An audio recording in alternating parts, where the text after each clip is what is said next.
Hello दोस्तों, हमारे channel में आप सभी का हार्दिक हार्दिक स्वागत है दोस्तों। ये न्यूज़ पॉलिटिकल लोगों के लिए है। यानी पार्टियां जब जीतती हैं तो ईवीएम ठीक रहता है, जब हारते हैं तो ही खराब हो जाता है। ये सभी पार्टियों पर लागू होता है, यहाँ कोई भी पार्टी रहे। यानी हमारे देश के जो भी पार्टियां हैं सब का ये जो है ये पुराना न्यूज़ है। यानी लोग सबका ये हाल है, जो पार्टी हारती है वो बोलती है ईवीएम खराब है। तो ये बहुत बड़ा बिग अपडेट है। नहीं है तो मेरा चैनल को लाइक शेयर कीजिए और आप सभी को मेरा प्यार भरा नमस्कार। तो चलिए देखते हैं। उच्चतम न्यायालय ने इलेक्ट्रॉनिक वोटिंग मशीन की बजाय मतपत्र से चुनाव कराने वाली मांग खारिज कर दी। जीते तो ईवीएम सही, हारे तो गलत। कोर्ट सुप्रीम कोर्ट ने मंगलवार को इलेक्ट्रॉनिक वोटिंग मशीन ईवीएम के बजाय मतपत्र से चुनाव कराने की मांग को खारिज कर दी। शीर्ष अदालत ने कहा कि ऐसा नहीं हो सकता। जब आप चुनाव जीतते हैं तो ईवीएम से छेड़छाड़ नहीं की जाती है, लेकिन जब आप चुनाव हारते हैं तो ईवीएम से छेड़छाड़ की जाती है। जस्टिस विक्रमनाथ और पीवी बरावले की पीठ ने यह टिप्पणी की कि जब याचिकाकर्ता केएल पाल ने कहा कि आंध्र प्रदेश के मुख्यमंत्री चंद्रबाबू नायडू और पूर्व मुख्यमंत्री वाईएस जगनमोहन रेड्डी जैसे नेताओं ने भी कहा कि ईवीएम से छेड़छाड़ की जा सकती है। जस्टिस विक्रमनाथ ने कहा कि ऐसा कैसे हो सकता है, जब आप चुनाव जीतते हैं तो ईवीएम से छेड़छाड़ नहीं की जाती है, लेकिन जब हारते हैं तो ईवीएम में छेड़छाड़ हो जाती है। प्रलोभन देने वाले उम्मीदवारों पर प्रतिबंध की मांग। उन्होंने कहा कि पहले जब ईवीएम से हुए चुनाव में जगनमोहन रेड्डी की जीत हुई तो चंद्रबाबू नायडू ने ईवीएम से छेड़छाड़ का आरोप लगाया, और जब चंद्रबाबू नायडू की जीत हुई तो जगनमोहन रेड्डी आरोप लगाते हैं। पीठ ने टिप्पणी करते हुए ईवीएम के बजाय मतपत्र से चुनाव कराने की मांग को लेकर दाखिल डॉक्टर पाल की जनहित याचिका खारिज कर दी। याचिका में चुनाव के दौरान मतदाताओं को पैसे और शराब बांटने के अलावा इन प्रलोभन का दोषी पाए जाने पाए उम्मीदवारों को 5 साल के लिए चुनाव लड़ने पर प्रतिबंध का भी मांग की गई।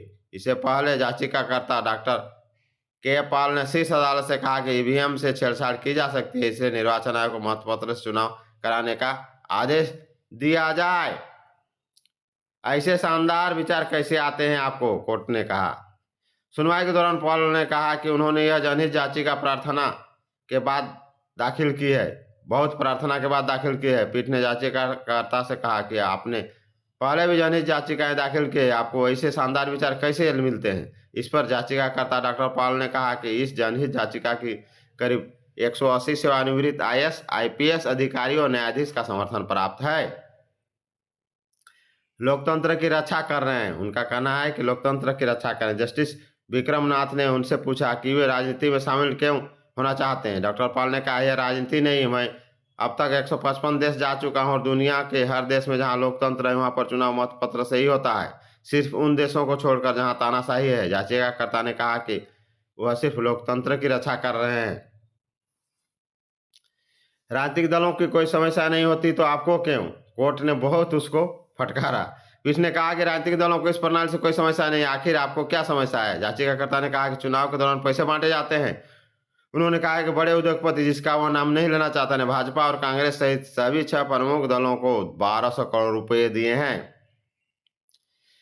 197 में से 180 देशों का अनुसरण करना चाहिए, याचिकाकर्ता का कहना था। याचिकाकर्ता ने कहा कि आपको आश्चर्य होगा, 8 अगस्त को नई दिल्ली को ही मेरिडियन में 18 राजनीतिक दलों ने उसकी इस याचिका का समर्थन किया था। उन्होंने कहा कि हमें दुनिया के 197 देशों में से 180 देशों का अनुसरण करना चाहिए।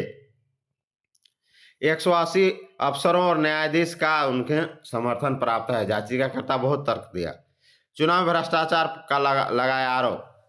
याचिकाकर्ता डॉक्टर पाल ने भारत के चुनाव में भ्रष्टाचार के भी आरोप लगाते हुए कहा कि उनके पास इस बात का सबूत है। याचिकाकर्ता ने कहा कि भारत निर्वाचन आयोग ने इस साल जून में कहा था कि लोकसभा चुनाव के दौरान 9000 करोड़ से अधिक नगद और सोना जब्त किया गया है, इसका क्या नतीजा निकला। उन्होंने कहा कि अभी सभी दलों को इस मामले में जवाब देने का निर्देश दे दिया गया है।